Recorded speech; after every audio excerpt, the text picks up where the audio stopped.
आज 2 अक्टोबर बुधवार 2024। आसंतु जानिबा आजिर मुख्य खबर। अक्टोबर 5 रे मिलिबो पीएम किसान टंका। महाराष्ट्ररू प्रधानमंत्री पठाइबे योजना रे 18तम किस्ती 9 कोटी 50 लाख टंका चाषींको खाता को जीव। 20,000 कोटी टंकार आर्थिक सहायता दिया जीव। महाराष्ट्ररू सीधासलख चाषींको अकाउंट को टंका पठाइबे प्रधानमंत्री नरेंद्र मोदी।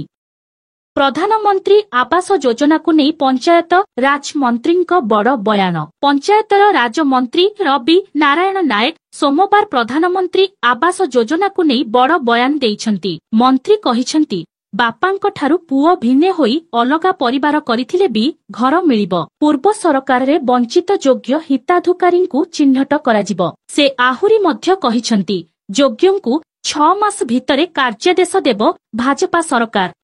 कोलकातारे पुणी डाक्तर आंदोलन। 10 दफा दाबी नहीं रास्तारे शह शह डाक्तर आसंताकाली विशाल पदयात्रा सेमाने कहिछंती जे जेड पर्यंत रोगी सेवारे सुरक्षा आमकु सुरक्षा न मिलिछि से पर्यंत आमर धर्मघट जारी रहिबो। एहार अन्य कोनोसी विकल्प नाही। डाक्तर माने पुणी थरे सेमानंक प्रेस विवृत्तिरे दाबी करिछंती। एथर डाक्तर माने 10टी दाबी उल्लेख करिछंती। 45 दिन प्रदर्शन करिबा परे सेप्टेम्बर 21 रे ओहरिले डाक्तर।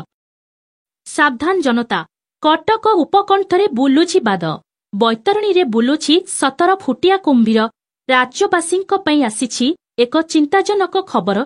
2टी जिल्लारे बाघ ओ कुंभीरंकु नेई एबे आतंक खेली जाइछि। तेणु जनसाधारण बाहरकु जाउथिबा समयरे सतर्क रहिबा बानिहाती जरूरी। स्वास्थ्य मंत्रींक बड़ घोषणा। मंत्रींक बड़ घोषणा। राज्य रे खूब शीघ्र लागू हेबो आयुष्मान ओ गोपबंधु जन आरोग्य योजना बीएसकेवाई को नहीं स्वास्थ्य मंत्री मुकेश महालिंगंक बड़ सूचना देइछंती। से कहिछंती राज्य रे खूब शीघ्र आयुष्मान ओ गोपबंधु जन आरोग्य योजना लागू हेबो।